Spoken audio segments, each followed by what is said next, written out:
বাস্তব জীবনের ভিড়ে একটু শান্তির খোঁজ, মনের প্রশান্তি এবং সম্প্রীতির বার্তা নিয়ে রবীন্দ্র সদন কমপ্লেক্সে আয়োজিত হলো এক বিশেষ মেডিটেশন সেশন।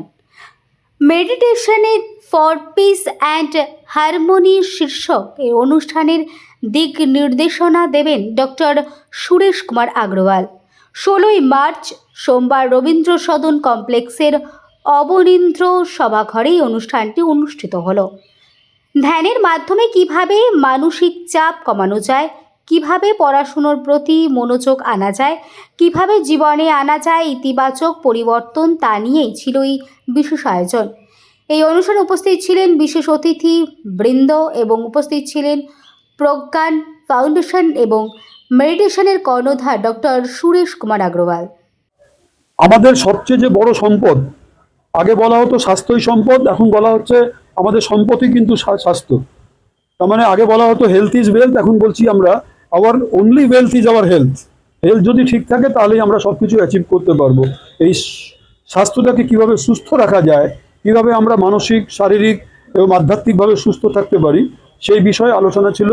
এবং আজকের সেশনটা বিশেষ করে ছাত্রদের জন্য, ছাত্রছাত্রীদের জন্য রাখা হয়েছিল যে আমরা শ্বাস প্রশ্বাসের মাধ্যমে নিজের স্বাস্থ্যটাকে কিভাবে ঠিক রাখা যায়।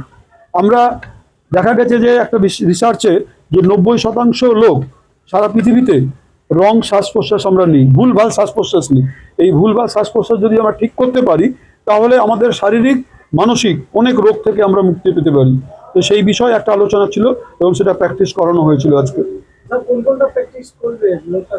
যেটা প্র্যাকটিস করা দরকার সেটা হচ্ছে অ্যাবডোমিনাল ব্রিদিং, মানে সেটাকে বলা হয় যে পূর্ণ শ্বাস নেওয়া, যৌগিক ব্রিদিং যেটাকে বলা হয়, যে শ্বাস যখন আমরা নেব তখন পেট যেন ফোলে, তার মানে শ্বাসটাকে লম্বা করে নেব এবং আস্তে আস্তে ছাড়বো আমরা। লং ইনহেলেশন এবং লং এক্সহেলেশন, লম্বাভাবে নেওয়া, লম্বাভাবে ছাড়া। এই শ্বাস প্রশ্বাস যদি আমরা প্র্যাকটিস করি প্রতিদিন অন্তত 10 মিনিট সকালে এবং 10 মিনিট সন্ধ্যাবেলা, আমরা দেখবো যে আমাদের স্বাস্থ্য শুধু শারীরিক স্বাস্থ্যই নয়, আমাদের মানসিক স্বাস্থ্যতেও আমরা অনেক উপকার পাবো। আরেকবার তাদেরকে রিমাইন্ড করা, আমরা প্রত্যেকেই জানি স্বাস্থ্য আমাদের মানে সুস্থ থাকা খুবই দরকার, কিন্তু তার সত্ত্বেও আমরা যখন প্রয়োজনে অপ্রয়োজনে আমরা খাওয়া দাওয়া উল্টোপাল্টা করি, আমরা ঘুম ঠিক মতন করি না, আমরা রাগ দেশ করি, এই জিনিসগুলোর উপরে মানে সজগভাবে কন্ট্রোল করা, অ্যাওয়ারনেসের সাথে। আমরা জানি সবাই, কিন্তু জানা থাকলেও মাঝে মাঝে আমাদের এই অ্যাওয়ারনেসটাকে ক্রিয়েট করা, এর উপরে প্রোগ্রাম ছিল। আমি সকল লোককে এই মানে বার্তা দেব যে আপনারা স্বাস্থ্যটাকে ভালো রাখার জন্য স্বাস্থ্যের প্রতি সজাগ হন। আমরা কি করতে হবে না করতে হবে প্রত্যেকেই জানি, এই জানা জিনিসটাকে জীবনে নিয়ে আসা, সেটাই হচ্ছে বার্তা। আমাদের এই যে অনুষ্ঠানে যে বাচ্চাদেরকে আমরা যে আজকে আমরা যে পুরস্কার হিসাবে যেগুলো গিফটগুলো তুলে দিলাম বা আমরা যে সার্টিফিকেটটা প্রোভাইড করলাম, এটা একটি সরকারি সংস্থা সার্টিফিকেট। আমাদের যাদের এই সোসাইটিতে যাদের সামর্থ্য আছে সেই সমস্ত বাচ্চারা তো খুব অনায়াসেই একটা এক্সট্রা কালচার বা একটা অ্যাক্টিভিটি হিসাবে তারা তো অঙ্কন বা ড্রয়িংটা শিখতে পারে, কিন্তু যারা পারে না সেই ধরনের কিছু আন্ডার প্রিভিলেজ স্টুডেন্ট যারা রয়েছে তাদেরকে এটা করতে পেরে ভীষণ আমরা সত্যি খুব আপ্লুত। এবং আমরা যেটা চাইছি যে এই বার্তাটা সমাজ মাধ্যমে আরও বেশি করে ছড়িয়ে পড়ুক।